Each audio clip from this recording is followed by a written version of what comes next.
వీక్షకులకు స్వాగతం, నమస్కారం.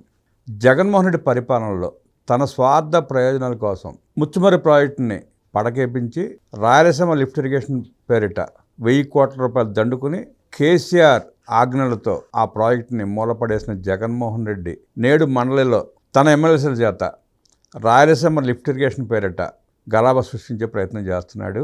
అలాగే రాయలసీమ అతి మేధావుల పేరిట ఉద్యమాన్ని నడిపే ప్రయత్నం చేస్తున్నాడు. ఆ రాయలసీమ లిఫ్ట్ ఇరిగేషన్ ప్రాజెక్ట్ ఏంటి, ముచ్చమరికి జగన్మోహన్ రెడ్డి చేసిన ద్రోహం ఏంటి, కేసీఆర్ మాటలు విని ఆ ప్రాజెక్ట్ని ఎందుకు ఆపేశాడు తెలుసుకునే ప్రయత్నం చేద్దాం. విశ్లేషించడానికి మనతో పాటు ఉన్నారు ప్రముఖ ఆర్థిక, రాజకీయ, సామాజిక విశ్లేషకులు అంకమరావు. వారిని అడిగి మరిన్ని విశేషాలు తెలుసుకుందాం.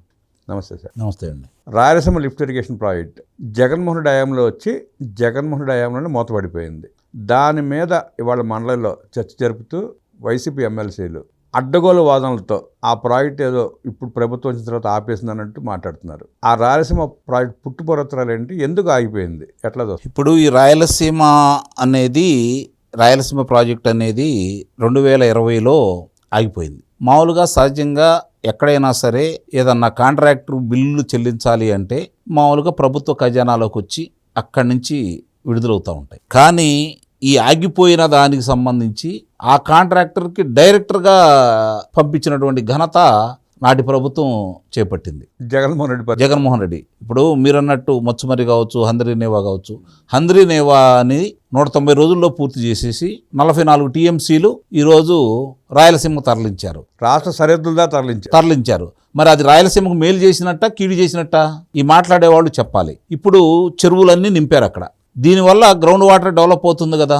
ఆ రోజు రాష్ట్ర వ్యాప్తంగా అన్ని ప్రాజెక్టులకి పనుల కార్యక్రమంలో భాగంగా 12,750 కోట్ల రూపాయలు ఒక రాయలసీమ ప్రాంతంలోనే ఖర్చు చేసింది తెలుగుదేశం పార్టీ ప్రభుత్వం. మీరు 5 ఏళ్ల కాల పరిమితిలో రాయలసీమ కోసం మీరు ఖర్చు చేసింది 2,500 కోట్ల రూపాయలు. మీరు రాయలసీమకు మేలు చేశారా, ఈ లెక్కన కీడు చేశారా?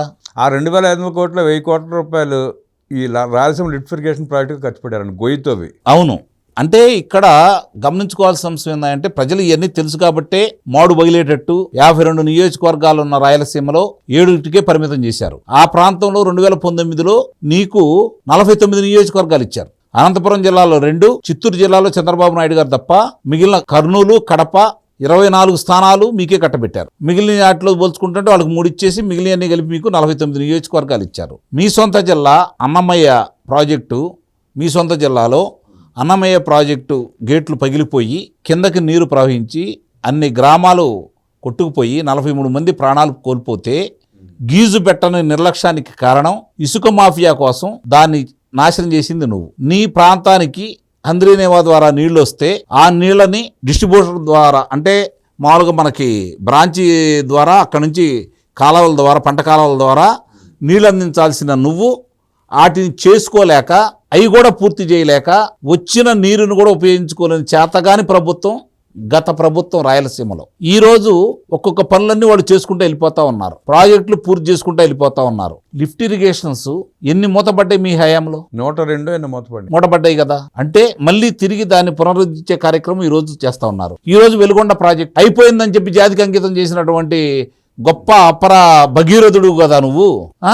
ఈ రోజు మళ్ళీ వచ్చి దాన్ని పూర్తి చేసి ఈ సంవత్సరంలోనే పూర్తి చేసేసి నీరందించే కార్యక్రమంలో యుద్ధ ప్రాతిపదికన దాన్ని పూర్తి చేస్తూ ఈరోజు ముందుకెళ్తున్నటువంటి ప్రభుత్వం ఈ ప్రభుత్వం. అంటే ఇక్కడ అవన్నీ తెలుసు ప్రజలకి, మనం పెద్దగా చెప్పాల్సిన అవసరం కూడా ఉంటుందని నేనైతే భావించట్లా. ఎందుకంటే చూశారు కాబట్టి పరిపాలన అంటే ఎలా ఉంటుందో అంతకుముందు చూశారు. ప్రజల్ని ఇబ్బంది పెడుతూ ప్రజలకు అవసరమైనటువంటి ప్రాజెక్టులను పూర్తి చేయకుండా, నీటి ప్రాజెక్టులను పూర్తి చేయకుండా తన ధనదాహానికి ఏ విధంగా చేసుకోవచ్చు ప్రత్యక్షంగా చూశారు కాబట్టి, కక్షా రాజకీయాలను చూశారు కాబట్టి ఆంధ్ర రాష్ట్ర ప్రజలు, ముఖ్యంగా ఆ ప్రాంత ప్రజలు కూడా వాళ్ళకి చేసిన ద్రోహం అంతా వాళ్ళ కళ్ళ ముందు కనపడింది కాబట్టి ఈరోజు 7 స్థానాలకు పరిమితం చేసి 45 స్థానాలు ఈరోజు కూటమి ప్రభుత్వాన్ని కట్టకబెట్టారు ఆ ప్రాంతంలో. మరి ఇవన్నీ వాళ్ళ కళ్ళ ముందు కనపడుతున్నాయి కదా.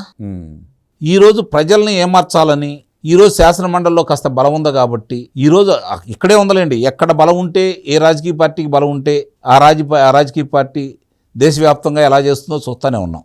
అంటే ఎంత బలం ఉన్నా సరే, ఎంత బలం ఉన్నా మీకు అక్కడ అవకాశం లేదు. మీరు చేపట్టిన ప్రాజెక్టు మీరే మూసేశారు కేసీఆర్ మాటలు విని. దాని మీద చర్చ చేయమని చెప్పి ఆనాడు తప్పిదాలను ఇవాళ చేసినట్టు చూపించడానికి ప్రయత్నించడం ఎంతవరకు కరెక్ట్ అంటారు? అంటే ఇక్కడ మీరు గమనించుకోవాల్సింది ఏంటంటే 22 TMCలు దాని మీద ఇంత హడావుడి చేస్తున్నారు. స్వయంగా మీరు అన్నట్టు కేసీఆర్ గారితో మిలాఖత్ అయిపోయి హరీష్ రావు మేమే ఆపామని చెప్పని ఆయన చెబుతున్నాడు. దాన్ని పరిగణలో తీసుకోరు. రేవంత్ రెడ్డి అన్నాడు అని చెప్పని రేవంత్ రెడ్డి మాటలు మాత్రమే పరిగణలో తీసుకుంటున్నారు వీళ్ళు. అసలు ఆగిపోయిందా లేదా? రేవంత్ రెడ్డి మాట్లాడినా నేషనల్ గ్రీన్ ట్రిబ్యునల్లో మీకు అది ఆపేయమని చెప్పి ఆపిచ్చారా లేదా? ఫైన్ కూడా కట్టాల్సి వచ్చింది కదా. మరి ఇన్ని వివరాలు అక్కడ ఉన్న తర్వాత మీరు పూర్తి చేసిన ప్రాజెక్ట్ ఒకటి చెప్పండి నాకు. రాయలసీమలో పూర్తి చేసి ప్రజలకు నీరందించిన ప్రాజెక్టు ఒకటి చెప్పండి. ఈ రోజు మీరు చెప్పినట్టు మన రాష్ట్ర సరిహద్దుల దాకా వెళ్ళింది కదా హంద్రీనేవా 190 రోజుల్లోనే. మరి ఇన్ని వివరాలు కళ్ళ ముందు కనపడుతున్న తర్వాత మనకు వాళ్ళు ఏం చేశారో అర్థమైపోయిన తర్వాత ప్రజలు తీర్పిచ్చారు. ఈ రోజు వాళ్ళు రభస చేయడానికి తప్ప నిజంగా రాయలసీమ ప్రయోజనాలు గనక వాళ్ళు కోరుకునే వాళ్ళైతే, రాయలసీమను అభివృద్ధి చేయాలనే ఆలోచన కనుక వాళ్ళకు ఉంటే, రాయలసీమకు వచ్చిన పరిశ్రమల్ని కియా పరిశ్రమ, అమర్ రాజా బ్యాటరీ, అన్న నందమూరి తారక రామారావు గారి పుణ్యమా అని చెప్పని స్వదేశానికి వచ్చి మీరు ప్రోత్సహించండి, పరిశ్రమలు పెట్టండి అన్న దానికి 1985లో గల్లా రామచంద్ర నాయుడు గారు అమర్ రాజా ఫ్యాక్టరీని తీసుకొచ్చేసి ఈరోజు అన్ని వేల మందికి ఉపాధి కల్పన చేస్తూ తన జన్మభూమిలో పెట్టుకోవాలని చెప్పి తన సొంత ప్రాంతంలో పెట్టుకొని దాన్ని ముందుకు తీసుకెళ్తా ఉంటే, దాన్ని విస్తరించే కార్యక్రమంలో భాగంగా 10,000 కోట్ల రూపాయలు పెట్టుబడి పెట్టి ముందుకు తీసుకెళ్లాలంటే తరిమేయటమే కాకుండా దీన్ని కూడా తరిమేయాలని ప్రయత్నించారు కదా. న్యాయస్థానమే కదా కాపాడింది. ఈరోజు కియా పరిశ్రమ వాళ్ళు పరికరాలని, అంటే దానికి సంబంధించిన విడిభాగాలను తయారు చేసుకునే దానికి తరిమేశారు కదా. మరి వీళ్ళు ఈరోజు చెప్తారేంటి? ఇప్పుడు జాకీ పరిశ్రమ అంతర్జాతీయ సంస్థ, గార్మెంట్స్ కు సంబంధించింది, దాన్ని తరిమేశారు కదా తోబుదుర్తి ప్రకాష్ రెడ్డి వీళ్ళందరూ కలిసి. మీరు తీసుకొచ్చింది ఏంటి కొత్తగా ఒకటి చెప్పండి. ఉండాటిని తరిమేశారు, తీసుకురాకపోగా ఉన్న అన్నిటిని నాశనం చేశారు. ఉండాటిని తరిమేశారు, తీసుకురాలేకపోయారు. నీటి రంగ ప్రాజెక్టులు మీరు పూర్తి చేయలేదు. ఏమి చేశారు రాయలసీమకు ఒకటి చెప్పండి. మీరు రాయలసీమకి మీరు చేసిన అసలు రాయలసీమ అనేది ఏందండి? అసలు మనం రాయలసీమ ఉత్తరాంధ్రానో ఆంధ్ర ప్రాంతము మధ్యాంధ్రాను విభజించాల్సిన అవసరం ఏంటి? రాష్ట్రానికి ఏం చేశారు? కాకపోతే ఇప్పుడు వాళ్ళు విద్వేషాలు రెచ్చగొట్టడానికి రాయలసీమ మేధావుల పేరిట కొంతమంది పెయిడ్ ఆర్టిస్టులను పెట్టుకుని ఉద్యమం చేపట్టే ప్రయత్నం చేస్తున్నాడు. చేయనివ్వండి, ఏమవుతుంది చేయనిస్తే. కానీ ఆ అతి మేధావులు మూడో రాజధాని న్యాయ రాజధాని అని చెప్పి కర్నూలు ఒక్క ఇటుకరాయి కూడా వేయకుండా వదిలేస్తే జగన్ రెడ్డిని ప్రశ్నించరు. కూటమి ప్రభుత్వం వచ్చి అన్ని సంక్షేమ కార్యక్రమాలు అభివృద్ధి కార్యక్రమాలు చేస్తా అంటే ఉద్యమం అంటూ మొదలు పెడతారు. వాళ్ళు ఉద్యమకారులు నిజంగా రాయలసీమ అభివృద్ధి కోసం, రాయలసీమకి ఏదైనా అన్యాయం జరుగుతూ ఉంటే దాని గురించి ఉద్యమం చేస్తే ఈ రోజు ప్రజలు వెంట నడుస్తారండి. ఒకప్పుడు ఉద్యమకారులని కావని లేకపోతే ఏదైనా చేసినా కూడా నిజంగా మన కోసం చేస్తున్నామనే అభిప్రాయం ప్రజల్లో ఉండేది. ఈ రోజు ఏం చేస్తున్నారో, ఎక్కడ ఏం జరుగుతుందో అర నిమిషంలో ప్రపంచం మొత్తం తెలిసిపోతుంది. కమ్యూనికేషన్ లేని రోజుల్లో ఆ రోజు వాళ్ళు ఏం చేసినా కూడా ప్రజలు వినేవాళ్ళు, మరుసటి రోజు వచ్చే పేపర్లో నిజంగా చేసుకుంటున్నారనే వాళ్ళు ఇవన్నీ కనపడేవి కాదు, ప్రజల గురించి తెలిసేది కాదు, ప్రజలకు కూడా వివరంగా తెలిసేది కాదు, నమ్మేవాళ్ళు. కానీ ఈ రోజు అలా కాదు కదా. ఎక్కడేం జరుగుతుంది? ఈ రోజు కుప్పంలో తీసుకెళ్లి సెట్టేశాడు. కుప్పంలో తీసుకెళ్లి సెట్టేశాడు. వెలుగొండ ప్రాజెక్టు పూర్తి కాకుండానే జాతికి అంకితం చేశాడు. కళ్ళ ముందు కనపడింది కదా, స్పష్టం కనపడతాయి కదా ఆ ప్రాంతంలో వాళ్ళు ఓడిచ్చింది. ఇవన్నీ జరుగుతూనే ఉన్నాయి కదా. ఈ రోజు వీళ్ళేదో చెప్పాలనుకొని మళ్ళీ జగన్మోహన్ రెడ్డిని సీఎం చేయాలనుకొని కొంతమంది బయలుదేరారనుకోండి, నిజంగా రాయలసీమకు అన్యాయం జరుగుతుంటే ప్రశ్నిస్తే తప్పు లేదు. వాళ్ళకి పెట్టినటువంటి జగన్మోహన్ రెడ్డి తీసుకొచ్చినటువంటి కంపెనీలని వీళ్ళు తరివేస్తే మీరు ఉద్యమాలు చేయండి. జగన్మోహన్ రెడ్డి కడుతున్నటువంటి ఈ ప్రాజెక్టులను ఆపేస్తే మీరు ఉద్యమాలు చేయండి. జగన్మోహన్ రెడ్డి తీసుకొచ్చినటువంటి రోడ్డులు నీళ్లు తవ్వేసుకుంటే, రాజధానిలో తవ్వేశారు కదా, అవును, అలా తవ్వేసుకుంటే మీరు ఉద్యమాలు చేయండి. ఏదైతే పెద్ద మామూలుగా అండర్ గ్రౌండ్ లో వేసే పైపులను కూడా తీసుకెళ్లారు కదా రాజధాని ప్రాంతంలో, అమరావతిలో దొంగతనం చేసి తీసుకెళ్లారు కదా, అలాంటి ఏదన్నా అక్కడి నుంచి తరలిస్తుంటే మీరు ఉద్యమాలు చేయండి. ఈ రోజు మీకు పరిశ్రమలు వస్తున్నాయి, నీటి ప్రాజెక్టులు పూర్తవుతున్నాయి, రహదారులు బాగా చేస్తున్నారు. ఆ రోజు అనంతపురం నుంచి రాయలసీమకు గలపడానికి కేంద్రం ప్రతిపాదించినటువంటి దాన్ని మాకు అక్కర్లేదని ఆపేసింది మీరు. ఈ రోజు దాన్ని యుద్ధ ప్రాతిపదికన గిన్నిస్ బుక్ రికార్డు ఎక్కింది మొన్న చేస్తుంది ఈ కూటమి ప్రభుత్వం. ఇవన్నీ కూడా ప్రజలు గమనిస్తున్నారు.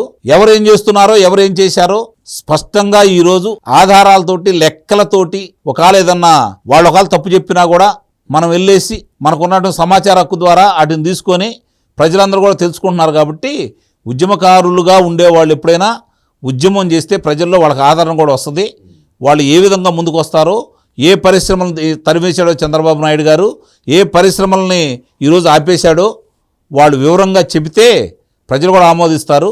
ఈరోజు హైకోర్టు బెంచ్ని కర్నూలులో పెడుతుంది తెలుగుదేశం ప్రభుత్వం. అవును, మీరు అన్నట్టు ఇటుకేయంది వైఎస్ఆర్సీపీ ప్రభుత్వం. వాళ్ళకి జగన్మోహన్ రెడ్డి మళ్ళీ అధికారంలో రావడమే ముఖ్యమే తప్ప రాష్ట్ర ప్రయోజనాలు వాళ్ళకి పట్టలేదు.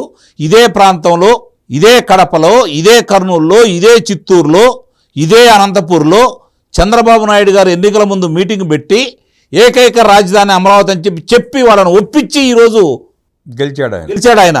మీరు 3 ప్రాంతాల్లో 3 రాజధానులు అన్నారు, మిమ్మల్ని చిత్తుగా ఓడిచ్చారు అదే ప్రాంత ప్రజలు. ఇంకా కూడా కళ్ళు తెరవకుండా నిజంగా రాజకీయ పార్టీగా ఎదగాలి అనే ఆలోచనలు మర్చిపోయి ఏదో విధంగా మనం అధికారంలో రావాలనే ఆలోచన తప్ప ఎక్కడ కూడా రాష్ట్ర ప్రజల ప్రయోజనాల గురించి ఏ కోశాన ఆలోచించినటువంటి వ్యక్తులు వైఎస్ఆర్సీపీ పార్టీలో ఈరోజు కొనసాగుతున్నారని అయితే మనం నిస్సందేహంగా చెప్పొచ్చు. ఈరోజు రాష్ట్రానికి సంబంధించి మేధావులు అనుకుంటున్న వాళ్ళు, ఉద్యమాలు చేస్తాం అనుకున్న వాళ్ళు చెయ్యాలని కూడా నేను కోరుకుంటున్నా. ఎందుకంటే ప్రయోజనాలు ఏం చేశారు, వాళ్ళు ఏం చేశారు, వీళ్ళు ఏం చేశారని చెప్పి రేపు చర్చకు వస్తుంది. మీరు రేపు పొద్దున ఎక్కడన్నా సమావేశం ఏర్పాటు చేసినప్పుడు ఆ ప్రాంతంలో ఏం జరిగింది మీరు చెప్పండి. వైఎస్ఆర్సీపీ ప్రభుత్వం హయాంలో ఇప్పుడు ఏం జరగట్లేదో చెప్పండి. ఆ ప్రాంత ప్రజలే నిర్ణయించుకుంటారని అయితే నేను భావిస్తున్నాను. పాలెగాళ్ల రాజ్యంలో ఫ్యాక్షన్ పాలన భ్రమంలో ఉన్న జగన్మోహన్ రెడ్డి వాస్తవ ప్రపంచంలో రాకుండా ఇంకా ప్రజల్ని, రాయలసీమ వాసుల్ని నమ్మించి మోసం చేసే ప్రయత్నం చేస్తున్నాడని, అవన్నీ నేటి సమాజంలో నడవని, కూటమి ప్రభుత్వం వచ్చిన తర్వాత అనేక సంక్షేమ కార్యక్రమాలు, ప్రాజెక్టుల్ని రాయలసీమలో అద్భుతంగా అమలు చేసిందంటూ విశ్లేషించిన అంకమరావుకి ధన్యవాదాలు తెలియజేస్తూ నమస్కారం.